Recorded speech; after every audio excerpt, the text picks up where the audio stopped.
Ok.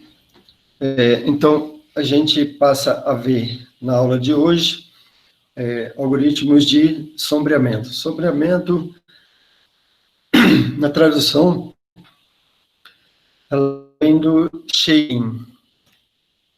Shading não é bem, se a gente pegar on the foot of the letter, né, como diz o outro, não seria bem a tradução de shading. Shading não tem bem uma tradução para cá, porque foi uma palavra que o cara usou especificamente para significar isso, ok? Mas pode entender que é sombreamento, diferença de iluminação entre um pixel e outro, né? Basicamente é isso, que é sombreamento. E a gente vai ver depois também, no final, o que são coordenadas baricêntricas e para que serve. Lembrando que há algumas aulas atrás, a gente viu esse algoritmo aqui, tá ok? Que calcula, né, a quantidade de iluminação que está presente em um determinado ponto da cena, tá? Então, isso aqui calcula o que a gente chama de radiância da cena, lá naquela aula sobre luz, né, que a gente viu lá no início. E a gente já viu um modelo para isso. Basicamente, a gente tem uma parte aqui nesse modelo de iluminação ambiente, né, que é um truque, a gente já viu isso. E aí a gente tem um fator de atenuação, que se a luz estiver muito longe, eu posso fazer com que esse restante aqui seja desconsiderado, né? Se isso aqui der zero, por exemplo, ok? Bom, aí a gente tem a quantidade de luz, né, que sai da luz, isso aqui é radiação eletromagnética, por exemplo, né, que sai da luz, tá? E a gente tem a parte relativa à iluminação difusa, nessa equação, e também a iluminação especular, ok? Então, lembrando que aqui a gente tem que considerar o ângulo entre a posição do observador, né, e o raio refletido, ok, para o ponto considerado na cena, todos esses dois pontos, né, para iluminar, para a parte de iluminação difusa, e também tem um coeficiente de espalhamento que a gente joga para não considerar que a luz especular, ela sai exatamente na direção do raio refletido, né? A gente pode espalhar ela um pouquinho em torno, dizer que a nossa superfície não é totalmente especular, ok? É para isso que serve esse N aqui. E a parte da reflexão difusa, o θ representa o ângulo entre a luz e a normal. Então, esse ângulo aqui, no fundo, é que influencia a quantidade de luz, ele está embutido aqui também, ok? Porque ele vai ser refletido, né? O outro lado, quando ele refletir, só que ao invés de considerar normal, a gente vai considerar o observador. Mas para chegar no raio refletido, a gente está usando a normal também, né? Lembrando disso, ok? Mas se for reflexão difusa, é somente a quantidade de luz que sai, se for completamente difusa, né? O único parâmetro que interessa seria esse daqui, poderia jogar esse aqui fora. Tá? Eu considero, na reflexão difusa, lembrando que a luz se espalha em todas as direções de forma igual, ok? O KD vai dizer o quanto essa luz, ela é atenuada ou não, né? Essa luz que está chegando aí, tá?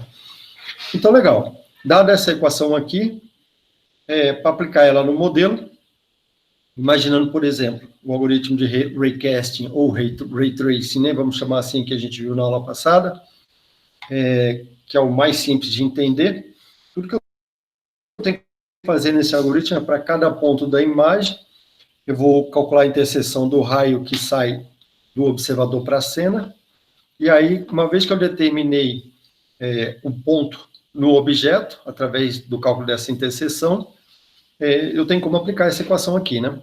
Eu tenho todos os parâmetros dessa equação para serem aplicados. Tá? Inclusive, isso é um exercício da lista 4, e foi repetido, acho da lista 4, e foi repetido na lista 6, um exercício parecido com esse, ok? E aí calcular a contribuição de iluminação usando essa equação aqui para cada ponto da imagem. Calculada essa quantidade de luz, se eu tiver a cor, eu vou pintar essa cor com essa iluminação. Ok? Se eu já souber a cor, que é vermelho, por exemplo, eu só vou usar a contribuição. A gente vai ver na próxima aula como colocar essa parte da cor ainda.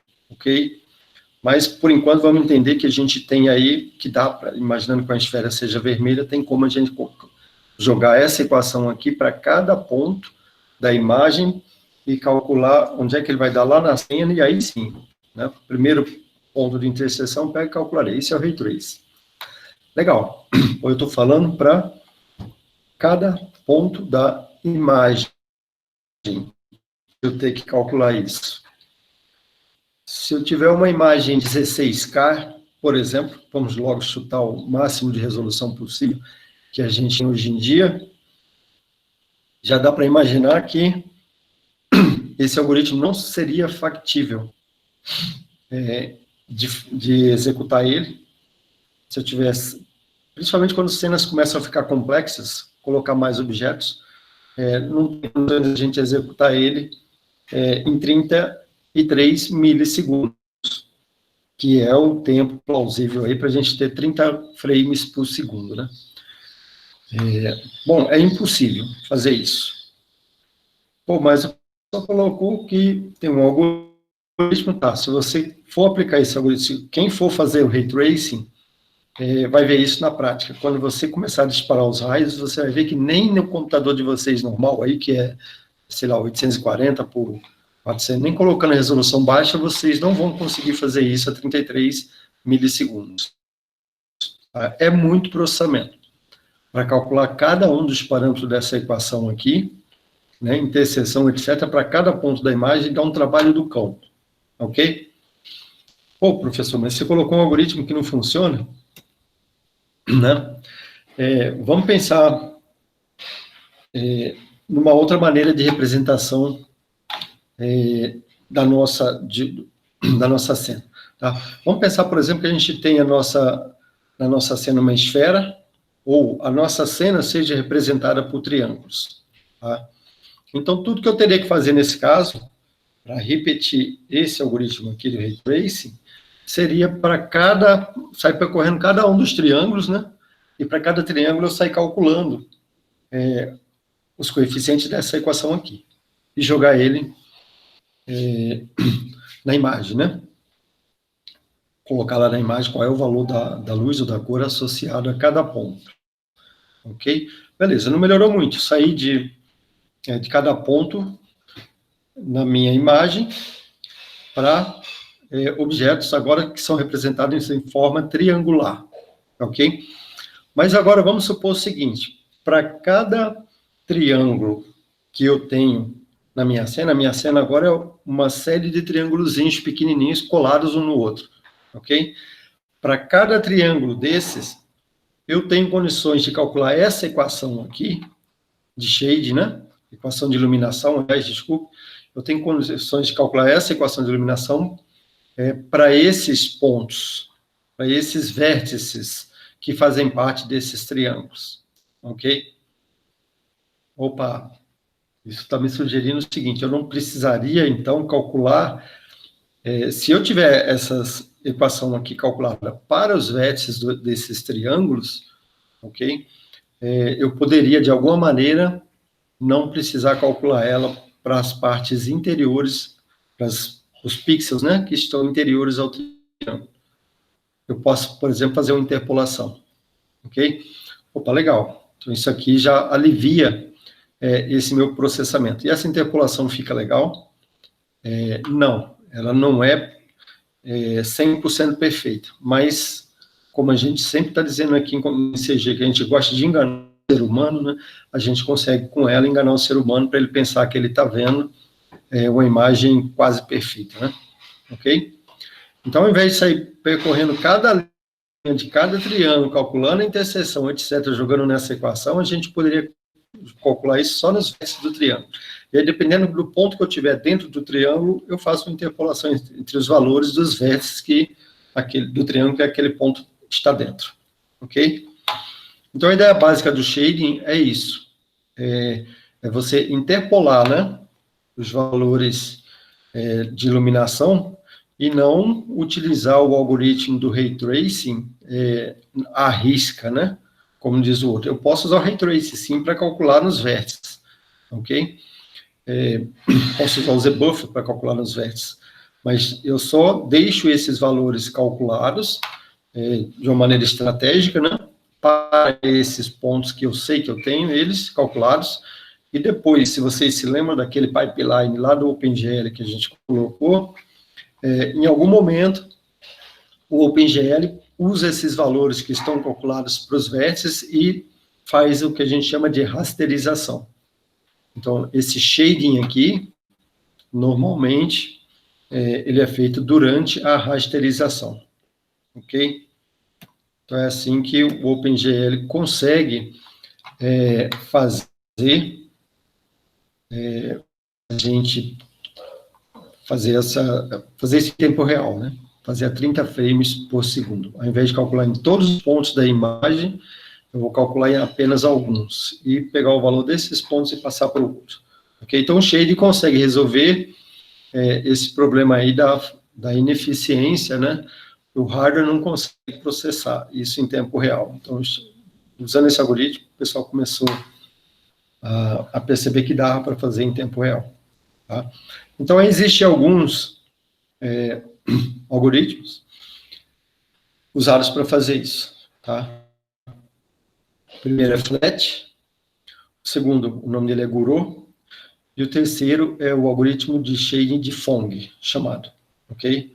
Então, tem o algoritmo de shading de Gouraud, o algoritmo de shading de Phong e o algoritmo de shading FLAT. São 3 tipos básicos, ok? Então, repare, esses algoritmos aqui, eles não calculam o valor da iluminação em todos os pontos. Eles utilizam valores de iluminação de alguns pontos da imagem e interpolam esses valores para os outros pontos, ok? Lembre que a gente já viu esse nome aqui, Phong, né? Aonde foi lá? No modelo de iluminação. Então, naquela equação que a gente tem lá atrás, a parte relativa à iluminação especular, ela é chamada de um modelo de iluminação de Phong também. Não vamos confundir as coisas, são duas coisas diferentes, ok?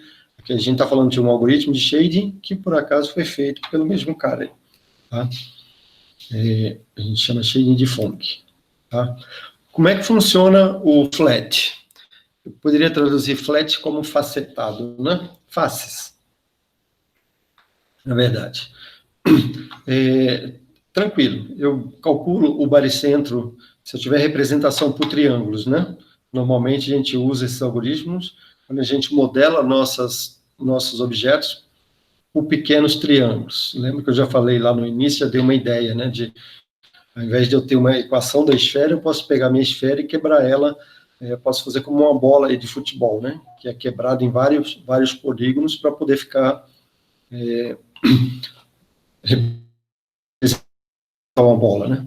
Então, para cada um desses polígonos aí, eu determino o baricentro dele, né? Se for triângulos, a gente chama, é o que a gente está mais acostumado a ver, né? O baricentro a gente associa logo a triângulo, mas eu estou falando aqui no ponto central de cada face poligonal, né?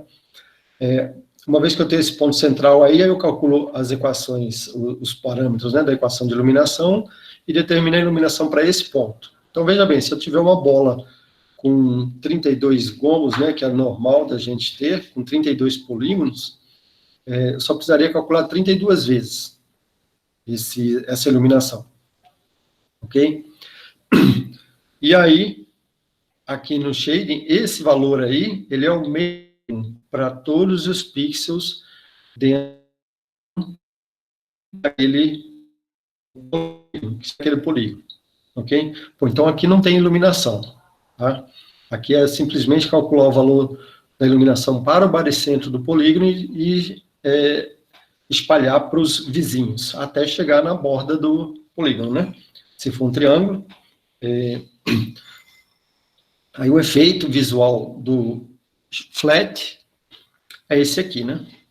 Então, por exemplo, esse triângulo aqui, ó, eu só preciso calcular o valor de shade de iluminação, desculpa, uma vez aqui dentro. Tá? E aí o algoritmo espalha aqui dentro. Claro, como é que eu vou fazer isso? Quando eu estiver pintando a imagem, que eu estiver nessa região aqui, eu vou ter que saber, né, que eu estou dentro desse triângulo. Se eu estiver dentro desse triângulo, já tem o valor calculado aqui. Pega o valor do centro e joga para os valores ao redor. Ok? É assim que faz essa pintura, né? Linha a linha. Ok? Repara, mas isso é muito mais rápido do que jogar naquela equação lá. Para calcular os parâmetros daquela equação, a normal, etc., para cada pontinho dentro desse triângulo aqui. Isso custaria muito mais tempo. Então, esse algoritmo de flat, ele é muito rápido, né? Inclusive, ele é o default usado pelo OpenGL. Se vocês não disserem nada para o OpenGL, ele vai usar esse algoritmo aqui, esse flat, tá? E o efeito dele, a gente vê que não é muito legal, né? Tá? De fato, ele foi um dos primeiros algoritmos a serem feitos. Quando as pessoas começaram a pensar, pô, mas como é que eu vou pintar coisa que é assombreada? Isso vai dar um trabalho, vamos fazer assim, vamos calcular uma vez só e espalhar os valores, né? Por isso que tem esses algoritmos de espalhamento também que são ensinados em preenchimento de regiões, né? Que a gente chama. Determina uma vez só a região, o valor da região e espalha para toda essa região aquele valor de iluminação. Ok? Então, esse é o flat. Simples, né? O Gouraud, ele é um pouquinho mais elaborado. Ao invés de eu determinar o valor, né, no centro do polígono, o Gouraud, ele determina o valor nos vértices, o valor de iluminação. Ok? E depois ele sai fazendo a interpolação. Quando ele está pintando, ele interpola entre esses valores dos vértices, né? Ok? É essa a ideia do shading de Gouraud. Tá? Gouraud, a gente fala Gouraud, né? Gouraud, ok? É francês, certamente, né? Então, vamos ver mais em detalhe esse algoritmo. O resultado visual dele é esse daqui, né? Repara que ele é bem melhor, né? Visualmente falando, do que o nosso algoritmo flat apresentado ali atrás. De fato, o flat a gente hoje em dia quase não usa mais, né? Mas, se eu estiver só visualizando algum resultado, não tem problema, a gente pode usar o flat que agiliza, né? É muito mais rápido ele do que o Gouraud. Ok? Legal. Então, vamos imaginar que a gente tem triângulos e vamos ver em mais detalhe o shade de Gouraud para um triângulo aqui, por exemplo. Se eu tenho que interpolar entre esse valor aqui, esse valor e esse, o valor de cada vértice, né? Como é que eu faço isso? Existem várias maneiras. Algumas produzem interpolações mais parecidas, mais próximas, que a gente diz, mais suaves, mais próximas do que a gente imagina. Isso não é correto nem aqui, nem em algum lugar, mas mais próximas do que a gente imagina que seja o correto, ok? E alguns não produzem resultados, alguns tipos de interpolação não produzem resultados muito bons, tá? A gente vai ver uma maneira de interpolar, a maneira de interpolar que eles escolheram, né, utilizada no algoritmo, que deixa muito rápido, né, para calcular a iluminação de cada pixel, ok? Então, a ideia de Gouraud, uma vez que a gente tem iluminação calculada nos vértices, nesse ponto aqui, nesse ponto e nesse ponto, a gente interpolar os valores dessas três iluminações para cada um dos pontos internos, ok? Repara que eu estou interpolando 3 valores. Eu vou ter que ter um trabalhozinho extra aí para calcular os parâmetros de interpolação, né? A partir do ponto, se eu estiver pintando essa linha aqui, por exemplo, em qual ponto eu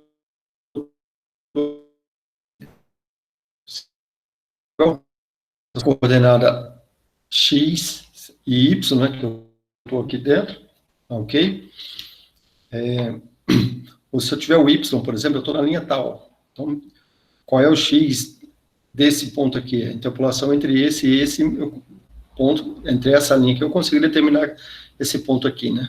Então, para calcular o valor de iluminação aqui, eu interpolo entre esses dois, né? E aí, onde eu tenho daqui, mas próximo aqui de dentro, como é que eu teria? Ok? Então, tudo isso aí vai influenciar e vai tornar esses algoritmos diferente de outro. Eu posso ter maneiras diferentes de interpolar, isso que eu quero dizer. Ok? Particularmente, o Burô, vamos imaginar que a gente tem 3 pontos aí, P1, ponto P2, né, aqui, e o ponto P3, com seus valores de iluminação já calculados. Então, veja que eu falei que isso é calculado em tempo de rasterização, né, lá na frente.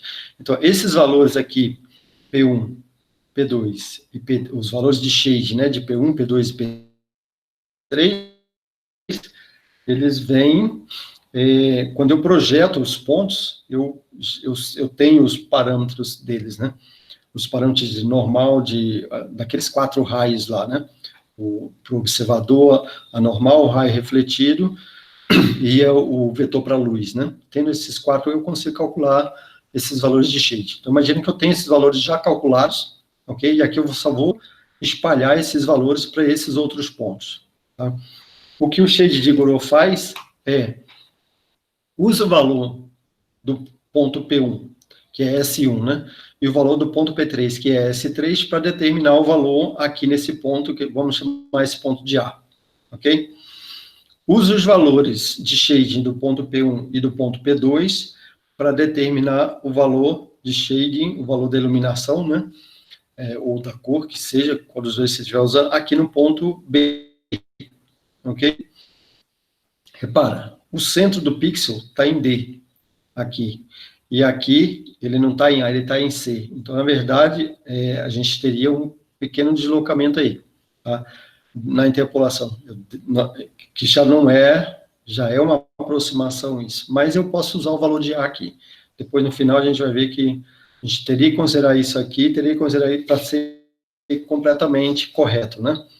Mas só com essa aproximação, tudo bem, eu consigo. Se eu tiver o valor do shading aqui e aqui, eu consigo determinar o valor do shading aqui no A, ok? Se eu tiver o valor do shading aqui no P1 e aqui no P2, eu também consigo determinar o valor de B. Pô, aí agora sim, eu tenho valor em A e tenho valor em B. Para mim, parece que tem como eu sair caminhando de A até B, sair com um determinado valor de A e vou chegar com valor em B aqui, né? Ok? Interpolando agora sim só entre A e B. Agora eu não preciso dos outros valores. Ok? Então, na verdade, a gente criou 2 linhas aí para fazer a interpolação e depois saiu interpolando de um ponto de uma linha até o ponto na outra. Isso é mais ou menos como funciona o algoritmo de shade. Então, a especificidade deles estão aqui, ó. Então, a primeira coisa seria calcular o valor do shading aqui em A, né? O valor do shading em B, interpolando entre P1 e P3 e P1 e P2. Como é que a gente faz essa interpolação? Bom, o valor do shading aqui em A, ele é dado por essa equação. O 1 vezes o valor do shading S3, no ponto P3, né? Mais 1 menos 1 vezes o valor do shading aqui no ponto P1, tá? Mas o que é o 1? É o 1 vezes aqui e o 1 menos o 1 aqui do outro lado da equação, ok? O que é o 1? O 1 é simplesmente a distância daqui de P1 até o ponto A, dividido pela distância de P1 até P3.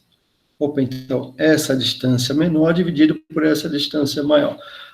O 1 vai ser um valor menor do que 1, né? Eu estou dividindo uma distância menor sempre por uma distância maior. A menos que eu esteja aqui em cima, aí eu nem preciso interpolar. Se eu estiver aqui também vai ser 0, né?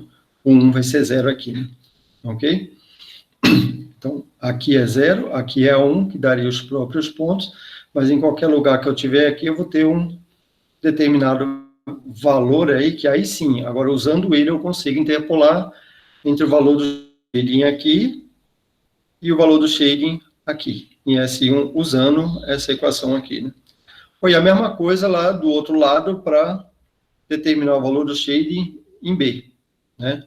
O 2 é essa distância aqui de P1 até B, dividido pela distância de P1 até P2, pela distância total, ok? Uma vez que eu tenho o 2 calculado, eu jogo aqui nessa equação de baixo, né, eu determino o valor do shading aqui no ponto B. Tá? Então, de novo, tem essa questão aqui do centro exatamente em cima do ponto B, e aqui também do primeiro pixel da linha, né, correspondente do triângulo, não está exatamente em cima do A, mas a gente ignora isso, ok? Apesar de que a gente fornece na sequência elementos para determinar exatamente em A e em B, ok? Mas isso é uma interpolação simples, que eu acho que a maioria de vocês já deve ter visto lá no ensino médio, né? Que através dela a gente consegue aí, que eu teria que fazer agora? Se eu tenho o valor do shading aqui, eu tenho o valor do shading aqui, beleza. Para esses 2 pontos, 2 pixels, né? Eu resolvi. Os pixels que estão entre eles, eu tenho que, de alguma maneira, ou sair aplicando uma interpolação similar a essa aqui, né? Para esses pontos.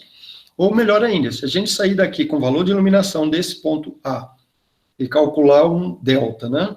Pequenininho aí. Eu tenho o valor do shading em B, tenho o valor do shading em A, eu tenho a distância de B até A, de A até B, eu divido esse valor de shading por essa distância, eu tenho um delta.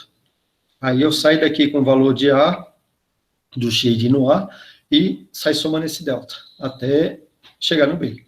Quando eu chegar no B, a menos de precisão aí, né?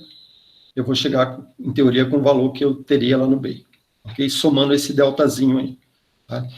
E é exatamente isso que o algoritmo faz, né? Ele chama esse delta de gradiente, então calcula um pequeno gradiente, que é o valor do shading lá em B, menos o valor do shading em A, dividido pela distância de A até B.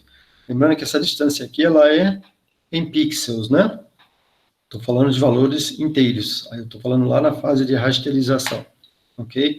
Então, pixel, valor do x, né, aqui em B, menos o valor do x em A, vai te dar a distância. Ok? Vai te dar isso aqui, ó. Então, bx menos ax. Ok? Feito isso, eu tenho um gradiente.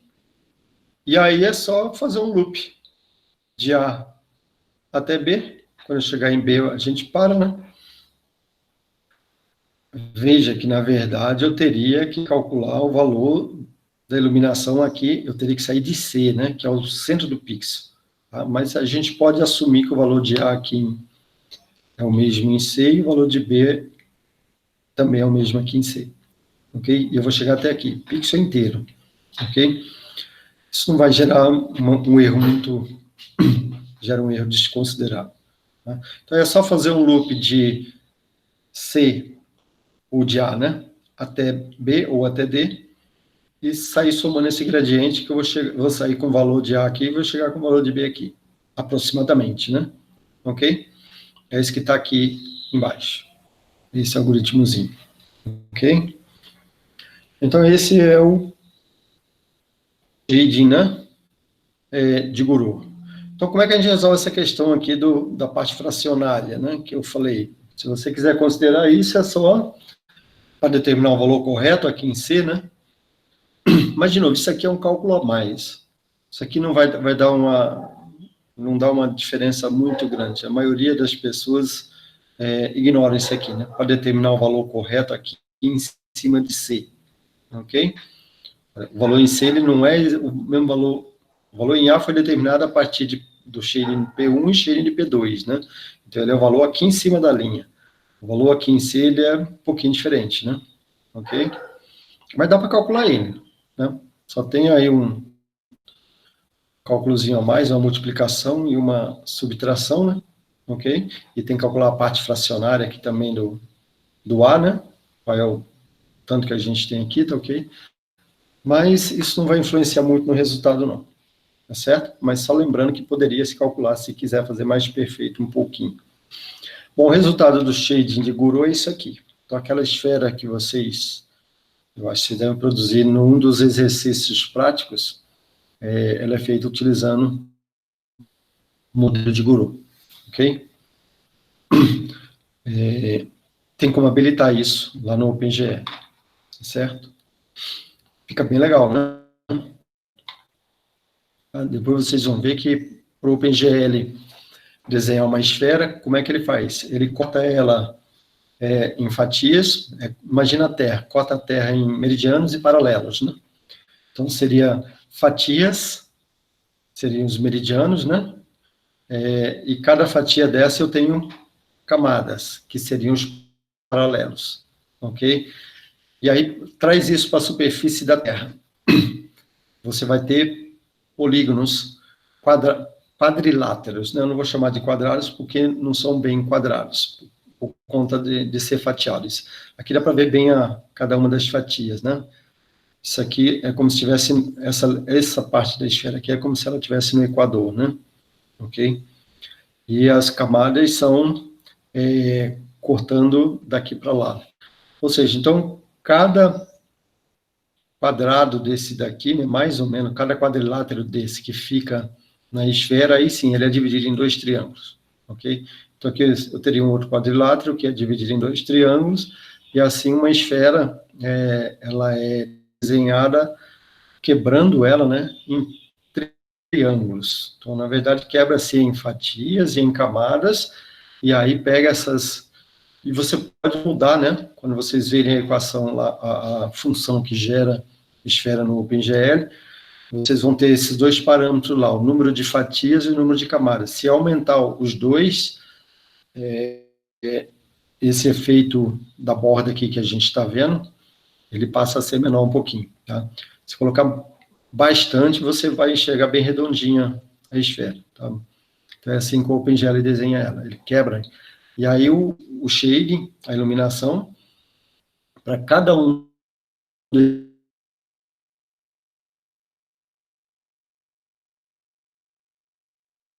desse algoritmo, ok?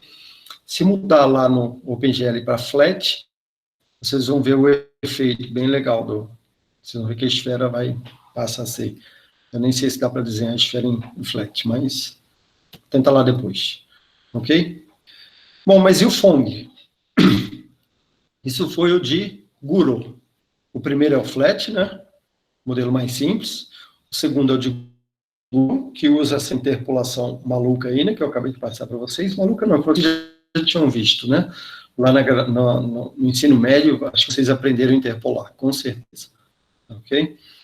Se não aprenderam lá, está o algoritmo certinho aqui. Eu acho que não tem como nem vocês não entenderem isso. É bem simples, né? Interpolação, a gente chama isso de bilinear, porque eu estou usando aqui 2 linhas, né? Ok? Mas é uma interpolação linear em cada um desses lados aí, bem simplesinho. Ok? Mas e o shading? E o shading de Phong? Como é que ele funciona? O shading de Phong, ele é parecido, ele usa uma metodologia similar ou parecida aí ao Gouraud, né? Só que ao invés de usar o valor já calculado da iluminação, que é o que o Gouraud usa, o Phong, ele falou, vamos experimentar calculando a normal em cada um dos vértices. Veja bem, quando eu tenho a normal, né, em cada um dos vértices, e tendo a posição desse vértice, tendo a posição da luz, a posição do observador, né, e a normal eu teria como jogar na equação de iluminação, ok? Então, o que o Gouraud faz é pegar isso aí, calcular a iluminação e já usar esse valor de iluminação. É muito rápido, ok? Aqui no Phong, ao invés de usar esse valor da iluminação, ele usa normal. Com isso, ele calcula aquela equação de shading, né, em tempo de execução para os 3 o ponto considerado, ok? Só que, quando ele está num desses pontos, ele faz a interpolação, ao invés de ele calcular a normal, ele faz a interpolação dessas normais, das 3 normais dos vértices, né, que ele já tem determinado. Tá, o que ele está ganhando aqui? Ele não está ganhando muito em relação, porque ele tem que calcular aquela equação, né? Só que alguns termos que são mais complexos lá daquela equação, ele não vai precisar calcular, ok? Ele só vai calcular alguns e vai sair interpolando o restante. Tá? Então, é isso que o Phong faz. Apesar dele calcular o valor da iluminação no ponto, jogar naquela equação, né? Mas ele joga ela com valores da normal interpolados. Então, o valor da normal não precisa calcular. E o que dá trabalho é justamente calcular a normal, né? Para calcular a normal, eu preciso calcular a interseção. Aqui, pronto, ele já não tem que calcular a interseção aqui no Phong, né? Porque ele já tem as normais de 3 pontos calculadas. Então, a normal do e não pelo cálculo no algoritmo Ray Tracing original, eu teria que fazer. Então, tem um pouquinho a mais de cálculo aqui no Phong. Mas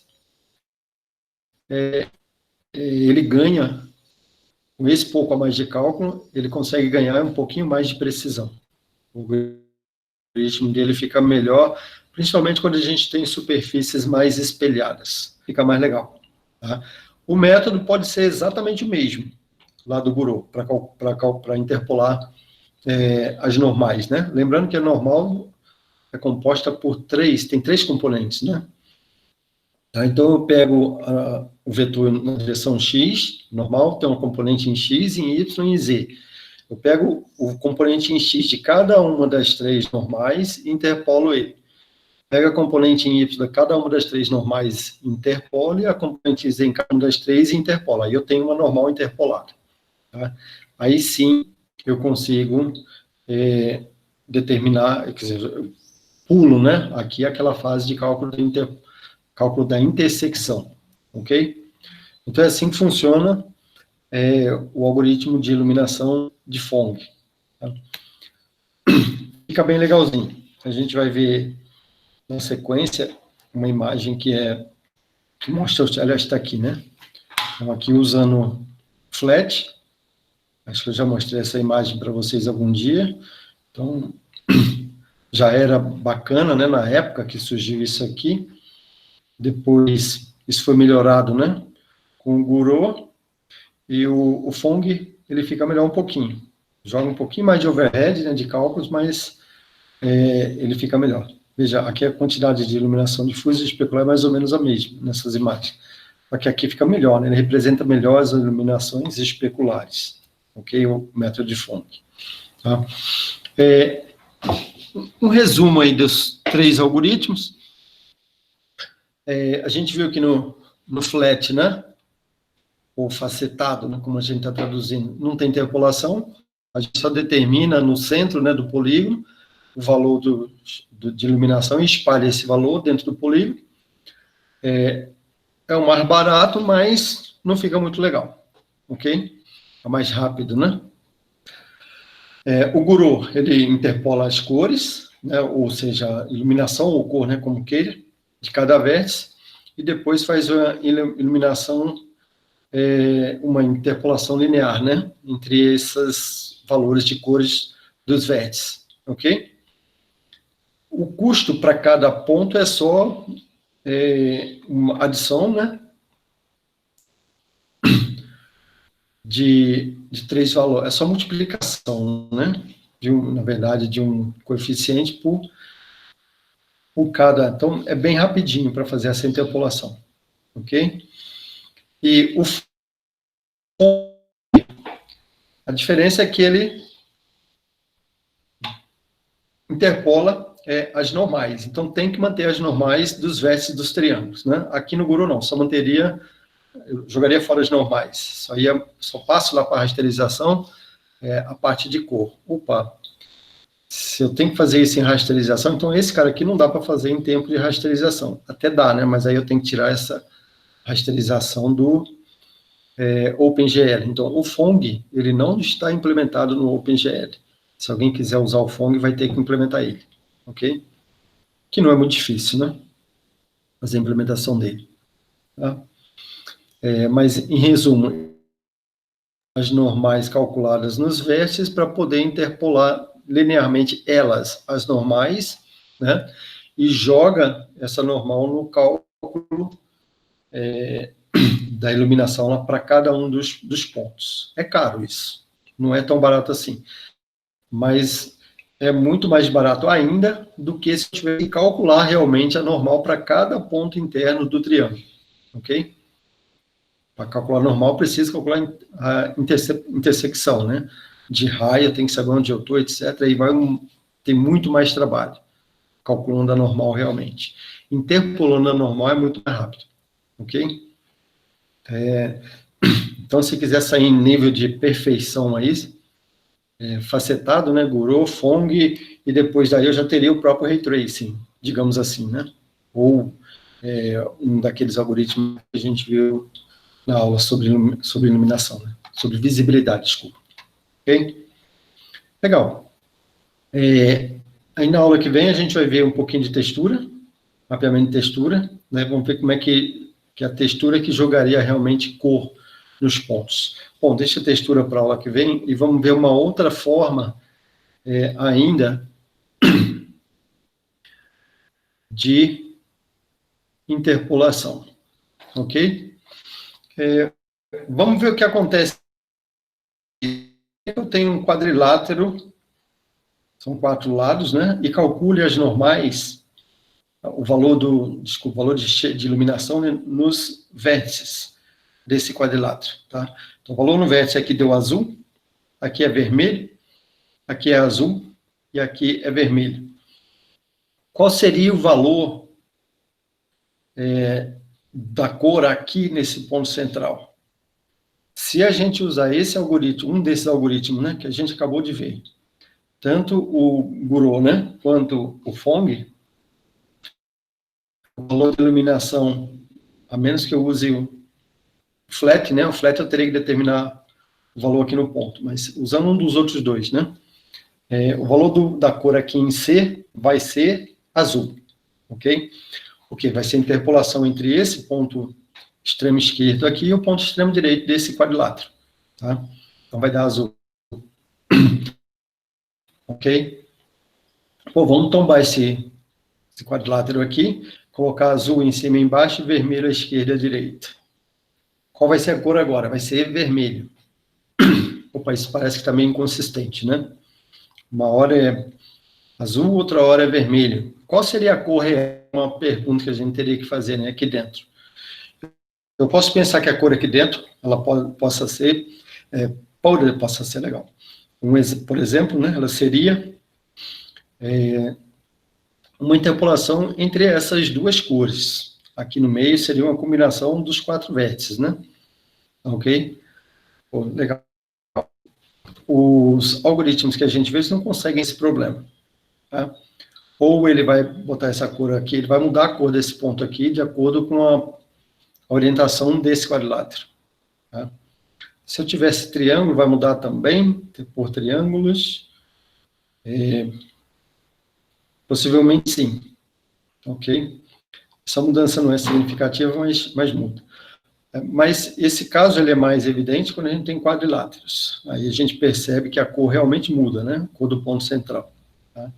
E aí, nessa hora, usar outras formas de interpolação resolve isso. Uma dessas formas que a gente vai ver na sequência é a utilização do que a gente chama de coordenadas baricêntricas. Aliás, coordenadas baricêntricas, elas são legais também para a resolução de outros tipos de problema, não só da interpolação aqui, né? Mas tem outras aplicações, que depois vocês vão guardar ela aí para o futuro, né? Aqueles que não viram ainda. Bom, coordenadas baricêntricas, o próprio nome diz, né? Baricêntrico, ok? Supondo que a gente conhece as cores desses vértices aqui, né? Como é que a gente calcula a cor desse vértice, desse ponto aqui no centro do triângulo? Tá? Se eu pegar um terço desse, mais um terço desse, mais um terço desse, eu vou ter o valor aqui no centro do triângulo, né? Ok? Repara, eu estou falando um terço desse, um terço desse, um terço desse. Opa, legal. Por quê? Porque eu sei que eu estou no centro do triângulo. Mas se eu pegar esse ponto aqui e começar a passear ele dentro do triângulo, ele vai sair do centro. Ok? Mas repara a ideia. À medida que eu me aproximo daqui do ponto vermelho, a cor desse ponto, eu estou mais perto do vermelho. Então, me parece que o vermelho vai influenciar melhor aqui, né? À medida que eu me aproximo do amarelo, mesma coisa, ele vai ficar mais amarelo. À medida que se eu estiver em cima do azul, a cor do ponto vai ter que ser azul, né? Tá? Então, coordenadas maricêntricas me permitem implementar uma interpolação que ela faz isso, ok? Ela depende, na verdade, da distância, né, que eu estou de cada um desses 3 vértices aqui dentro, ok? Bom, imagina, ela tem outra aplicação também, né? Repara, aqui no centro, eu já disse que é um terço, um terço, um terço, né? Os valores se eu pegar um terço desse, um terço desse, um terço desse, né? Ou um terço desse ponto, mais um terço desse ponto, mais um terço desse ponto, eu acho o baricentro do triângulo, né? Ok? Repara, se esses valores aí, um terço, um terço, um terço, se eu alterar eles, ok? Quando eu estiver nesse ponto aqui, por exemplo, eu colocar 1, 0 e 0, opa, eu vou ter totalmente o valor desse ponto, né? Ok? Se eu estiver aqui no meio desses 2 pontos, eu coloco meio em relação a esse, meio em relação a esse e 0 para esse daqui. Estou totalmente fora desse. Esse ponto aqui não vai interferir em nada. Aí a cor só vai ficar entre esse e esse. Ok? Legal, então eu só teria que estabelecer maneiras de calcular esses... Aqui um terço, um terço, um terço é tranquilo, né? Mas de calcular essas proporções aí que eu vou colocar de cada uma dessas 3 cores. Ok? Repara, se eu tiver um ponto aqui para o lado de fora desse triângulo, opa, aí eu vou ter... Esse valor aqui vai influenciar menos ainda. Ele era 1 aqui, né? Eu disse que ele era 0 aqui, ele vai passar a ser negativo quando eu estiver do lado de fora do triângulo. Tá? Pô, legal. Então, isso aqui já está nos provendo uma maneira também se eu estou dentro de um triângulo, né? Ou fora do triângulo. Ok? Bom, vamos ver isso em mais detalhes. Vamos começar pelo caso 1D, né? E retornar a essa interpolação que a gente acabou de ver ali atrás. O que a gente tinha? Aqui só está trocado, né? Estava T aqui e um menos T do outro lado, mas um ponto C qualquer aqui entre C0 e C1, ele consegue ser determinado por 1 menos T, né? Vezes C0, onde o que é T? A distância entre esse ponto C0 e o C é dividido por essa distância total. É isso aqui que a gente fazia lá atrás, né? Então, se eu pegar 1 menos T C0 mais T vezes C1, a gente consegue determinar o valor aqui em C. Ok? Legal. Vamos chamar 1 menos T de alfa e vamos chamar o T de beta. Bom, beleza. Agora eu passo a ter alfa C0 mais beta C1 é igual a C. Ok? O que acontece se eu pegar esse C aqui e levar ele para cima de C0? Qual vai ser o valor de alfa nesse caso? Opa, alfa vai ser 1 menos a distância entre C0 e C, que é 0, dividido pela distância total, que vai dar 0. Ok? 1 menos 0 é 1. Opa, então o valor de alfa é 1, né? Ok? Se o ponto C estiver aqui em cima de C0. Se eu pegar o C e levar lá para cima de C1, aí vai ser o contrário. E aqui, quando eu tiver com o ponto C aqui em cima de C0, o valor de beta, obviamente, é 0, né? Ok? Para poder dar 1 aqui na equação, né? Ó, o valor de T aqui é 0, né? Ok? Se eu levar o C lá para cima do C1, vai ser o contrário. Aí, o beta vai ser 1 e o alfa vai ser 0. Com isso, o C1 vai ganhar totalmente, né? O C0 não vai ganhar. Então, eu vou ter o ponto lá em cima de C1. Tá? Se eu tiver no meio, então, alfa e beta, os dois são diferentes de 0. Na verdade, os dois são maiores do que 0, né? Essa equação aqui me garante isso, né? Ok? Ó, 1 menos t. Legal, agora se eu pegar esse ponto C e levar ele para fora, vamos ver o que vai acontecer se eu levar ele para o lado de cá, para o lado esquerdo aqui de C0, né? O alfa vai passar a ser maior do que 1. Opa, para o alfa ser maior do que 1, eu tenho que garantir que o beta tenha valor negativo. Então, veja bem, o beta era 1 aqui, o beta passa a ser 0 aqui, e aqui o beta passa a ter valores negativos. Ok? A mesma coisa, se eu levar esse ponto C para o lado direito do ponto C1, o alfa, nesse caso aqui, vai passar a ter valores negativos. E o beta, que era 1 aqui, né, ele passa a ser maior do que 1. Tá? De fato, né? Então, o que a gente nota aqui? Se o alfa e o beta, os dois estiverem entre 0 e 1, eu estou com o meu ponto C aqui, ele está entre C0 e C1. Se um dos dois for maior do que 1, ou, se pensar diferente, né? Se um dos dois for menor do que 0, for negativo, se um for negativo, o outro é maior do que 1, né? Ok? Porque a soma dos dois dá 1. Tá? Aí, nesse caso, o meu ponto está fora desse intervalo aqui. Ok? Meu ponto não está dentro. Pô, legal. Veja como é que isso é poderoso. Com isso aqui, eu não consigo só interpolar valores entre C0 e C1. Eu consigo também determinar valores fora do intervalo C0 e C1. Claro, se eu jogar muito fora, aí não vai fazer muito sentido isso, porque minha precisão não vai ficar lá muito boa, ok? Mas, digamos, se eu passar 2 vezes o tamanho do intervalo, né, para um lado e para o outro, tudo bem, funciona a mesma coisa. Bom, quando eu saio dessa 1 menos t e t aqui e passo para alfa e beta, a gente passa a chamar alfa e beta de coordenadas baricêntricas, ok? Se o ponto estiver bem aqui no centro do intervalo, no meio do meu segmento aqui, quais serão os valores de alfa e beta? Vai ser exatamente meio. Opa, como eu estou em 1D, né? Meio e meio, ok? Se vocês se lembrarem de triângulo, a gente tinha lá 1/3, 1/3, 1/3. Só que eu tenho 3 pontos no triângulo, né? Aqui eu tenho meio e meio. Tá? Realmente, né, com meio e meio eu estou bem no centro do intervalo, ok? Seria o baricentro. Então, só pegar o centro daí, sair movendo ele, eu vou alterar condizentemente os valores de alfa e beta. Lembrando que os dois sempre vão somar 1, ok? Então, coordenada baricêntrica é isso. Como é que eu estendo isso para triângulos? Aqui está em 1D, né? Para triângulo é tranquilo. Basta colocar mais uma coordenada, que é o gama, né? Que a gente chama aqui, ok?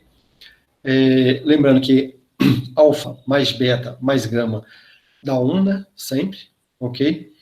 E se os três, né? Tanto o alfa e o beta e o gama estiverem entre 0 e 1, estiver nesse intervalo aqui, aí com isso a gente garante que o nosso ponto C ele está dentro do triângulo, né? De fato, aqui no centro os três têm um valor 1/3, 1/3, 1/3, 1/3.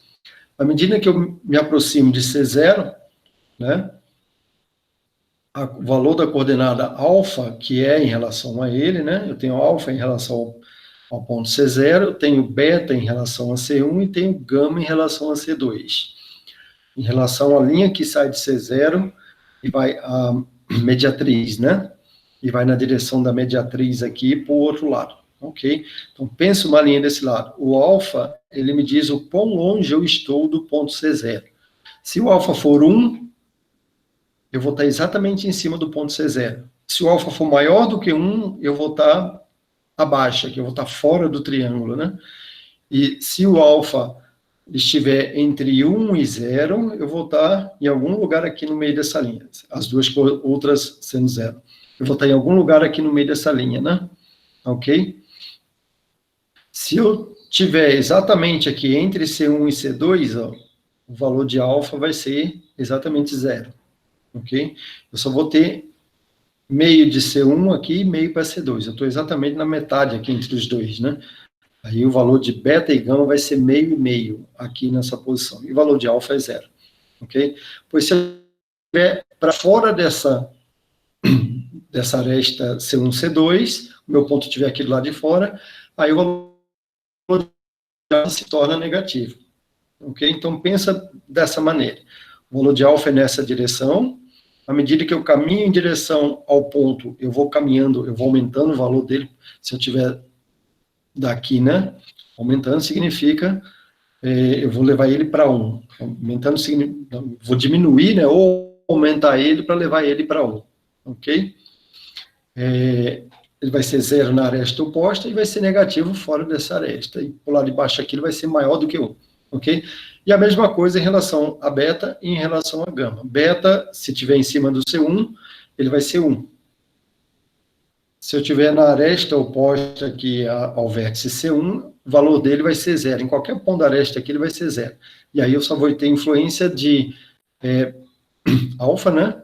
E de gama. Ok? E a mesma coisa para gama. Ele é 1 aqui em cima de C2, e aí ele sai caminhando até chegar em 0 na aresta oposta a C2. Ok? Se eu estiver para o lado direito aqui de C2, ele é maior do que 1. E se eu estiver para o lado de fora aqui dessa aresta C0, C1, ele vai ser menor do que 0, vai ser negativo, né? O valor dele. Ok? O valor de gama. Tá? Eu acho que dessa maneira vocês conseguem mais ou menos entender. Bom, legal. Então, só resta para mim saber agora como é que eu calculo esse bendito alfa, beta e gama. Ok? Bom, se a gente tiver as coordenadas, e a gente tem, né? Dos pontos C0, C1 e C2, né? E veja que eu tenho mais uma outra equação aqui, né? Alfa mais beta mais gama, a gente sabe que ela é igual a 1. A gente consegue determinar as coordenadas do ponto, as coordenadas de C, né? Usando alfa, beta e gama em relação a esse, calculando alfa, beta e gama em relação a esses outros pontos. Ok? Legal. Vamos ver como é que se faz isso. Existem duas maneiras. A primeira maneira, que talvez vocês achem a mais fácil, é o valor de alfa, ele é dado pela área do triângulo C, C0, C1, aliás, desculpa, C, C1 e C2, então esse triângulo aqui, né? Inclusive o alfa está aqui dentro, né? Para mostrar isso, dividido pela área do triângulo grande, área total, né? Do triângulo. Ok? De fato, né? Se eu pegar o C e começar a caminhar na direção de C0, esse triângulozinho aqui que o alfa está dentro dele vai se tornar o próprio triângulo, né? Eu vou ter área total dividido pela área total vai dar 1, ok? Então, de fato, quando o ponto C estiver aqui em cima de C0, o valor de alfa vai ser 1, né? E o valor dos outros dois vão ser degenerados, né? Os triângulos vão sumir, o valor dos outros dois vai ser 0, ok? Da mesma maneira, o valor de beta, ele é a área desse triângulo, C0 e C2, dividido pela área total. E o valor de gama, o valor da área do triângulo C, C0, C1, dividido pela área total. Ok? De fato, né, se eu tiver alfa e beta só, eu já consigo calcular gama, né? Normalmente a gente calcula ainda mesmo assim, para garantir que você não está com um erro, né? Se você errou num desses cálculos aqui de cima, por algum motivo, né, você consegue conferir com o cálculo do gama dessa maneira. Mas poderia simplesmente aplicar a equação lá, gama igual a 1 menos alfa menos beta. Ok? Bom, essa é uma maneira de se determinar quem é alfa, quem é beta, quem é gama. Veja bem, se eu tivesse agora aqui, né, que determinar alfa, beta e gama para esse ponto, para determinar o valor de shading, eu sei que eu tenho valor de shading aqui, no C0, no C1 e C2, e quero determinar o valor em C. É o mesmo problema que eu tinha ali atrás na interpolação de Gouraud, né? ok? O que eu posso fazer? Eu calculo quem é alfa, quem é beta e quem é gama, pego o valor de alfa, multiplica pelo shading aqui do C0, mais o valor de beta vezes o shade do C1, e mais o valor de gama vezes a iluminação, desculpa, do C2, né? E fazendo isso, a gente tem o valor da iluminação aqui no ponto C. Ok?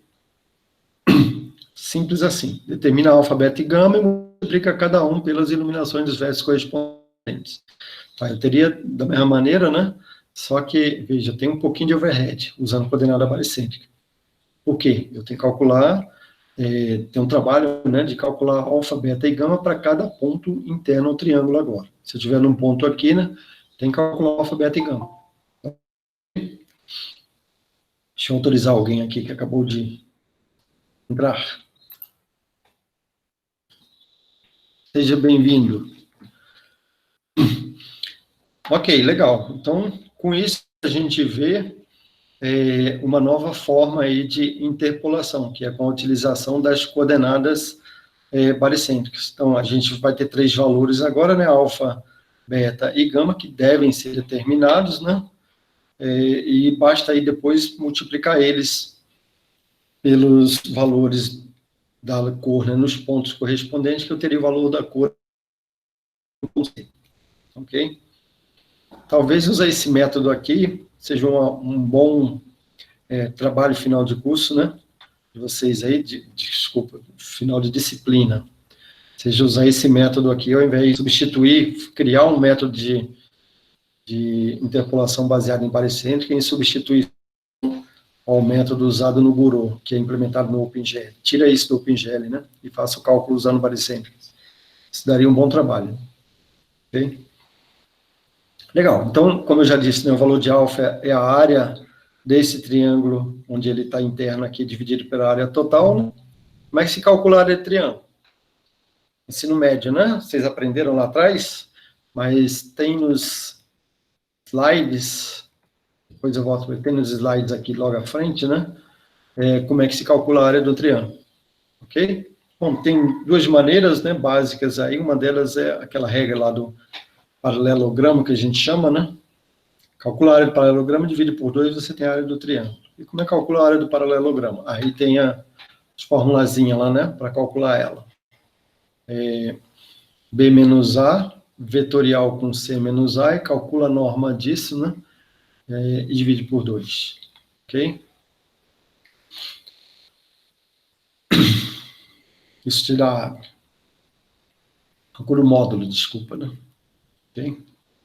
Tem outras maneiras também, isso é geometria, né? Vocês já viram lá no passado, mas eu não vou entrar nisso, não, depois vocês olhem aqui. Tem uma outra maneira que eu acredito que seja mais, que vocês estejam mais acostumados também, que é resolvendo um sistema linear, né? Meus pontos estão todos em R2, então, eu sei que o ponto P que eu tenho lá, ele é alfa vezes P1, P1, P, P2 e P3, tudo isso eu tenho. O P seria o ponto que eu estou no momento, o ponto que eu estou pintando na tela. P1, P2, P3 são os vértices do meu triângulo, né? Se eu tiver um triângulo, um ponto aqui, um aqui, seriam as coordenadas x e y desses pontos. Então, na verdade, o que eu tenho aqui? Eu tenho que o x do ponto que eu estou no momento, ele é igual a alfa vezes o x do ponto P1, mais beta vezes o x do ponto P2, mais gama vezes o x do ponto P3. De fato, né? Isso é a interpolação simplesinha lá, ok? A mesma coisa para o y. O y do ponto que eu estou no momento, ele é o alfa vezes o y do P1, mais o beta vezes o y do P2, mais o gama vezes o y do P3. Repara, se eu tivesse um triângulo em 3D, aqui seria verdade para as 3 coordenadas. Mas como eu estou em 2D, né? Eu estou em 2D aqui, estou interpolando dados 2D, ok? Legal, então, aí eu tenho 2 equações, né? Envolvendo alfa, beta e gama, que é o que eu quero determinar. Como terceira equação, eu usaria aquela lá de alfa mais beta mais gama igual a 1, ok? terceira equação, a segunda equação eu tiro daqui, ó, x igual a alfa x1 mais beta x2 mais gama x3. Então, de novo, x1, x2, x3 a gente tem, x e y aqui a gente tem também, né? y1, y2, y3 também, né? Ok? Montaria o sisteminha linear e resolveria esse sistema linear, sabendo que a terceira equação do sistema é essa daqui, né? 3 equações, alfa, beta e gama, 3 incógnitas, tranquilo para resolver. Então, na hora de resolver aí o exercício, eu acho que tem exercício assim para resolver na lista, vocês podem escolher se resolve um sistema linear, ou então se usa aí a área de triângulo, né? Qualquer uma das duas. Ok? Pô, legal. Então, a gente viu aí um método poderoso, né?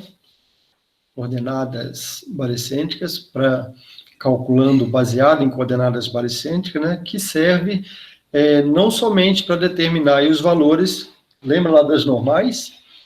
O algoritmo de Phong, né? Se eu tivesse as normais aqui, N1, N2 e N3, eu poderia interpolar os valores dessas 3 normais, também para cada uma, né? Normal em X, normal em Y, normal em Z, determinando o valor da normal aqui. Então, isso aqui funcionaria para qualquer um dos 2 algoritmos, Gouraud ou Phong, né, que a gente viu hoje. Ok? Também, né? Além de funcionar para outras coisas, né? Se o alfa, o beta e o gama, na hora que a gente calcular os 3 forem maior do que 0, tá? Significa que o meu ponto ele está dentro de um triângulo. Opa, legal. Então, como é que eu vou saber se... Lembra lá da interseção raio-plano? Então, calcula a interseção do raio com o plano. Para saber se está dentro do objeto, eu pegaria agora cada triângulo do meu objeto e sairia testando, calculando as coordenadas baricêntricas e verificando. Ok? Então, pega uma face do meu objeto. Pega o plano dessa face, intersecta ele com o raio. Pega os triângulos que fazem parte dessa face, usa coordenadas baricêntricas para ver se está dentro. Se estiver dentro, está intersectando o ponto de interseção. Ok? Ou seja, calcula alfa, beta e gama, né? Para esse ponto. E aí usa os 3 vértices e vê se está dentro. Ok? Então, dá para usar a coordenada baricêntrica para isso. De fato, ela também é utilizada em alguns problemas aí de determinar ponto em polígono, né? Ponto dentro de polígono ou não. Claro, um polígono, em última análise, vai ter que ser quebrado em triângulos, né? Ok? Para eu poder chegar a alfa, beta e gama aqui. Tá? Será que isso funcionaria para polígonos diferentes de triângulos? Veja bem, se eu colocar um outro ponto aqui e ficar com um quadrilátero, eu posso colocar mais uma coordenada em relação a esse quadrilátero, em relação às arestas, né, desse quadrilátero, ok? E aí, nesse caso, a somatória das 4, né, seria 1, ok?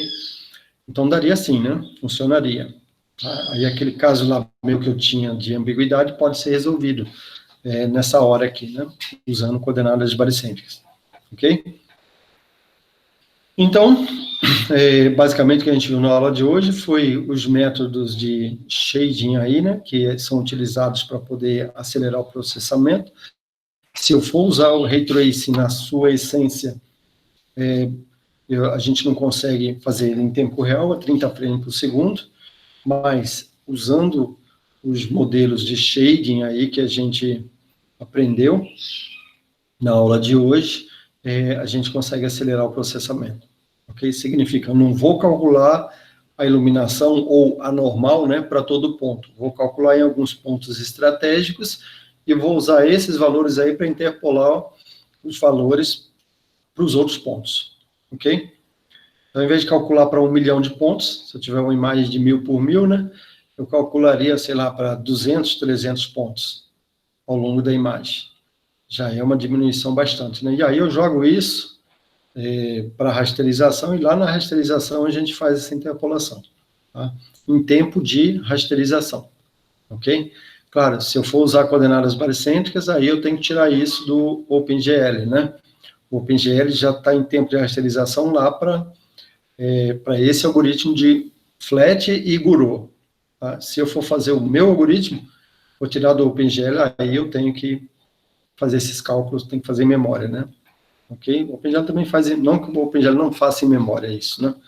Mas eu tiraria do OpenGL essa parte aí do pipeline, né? E eu faria ela.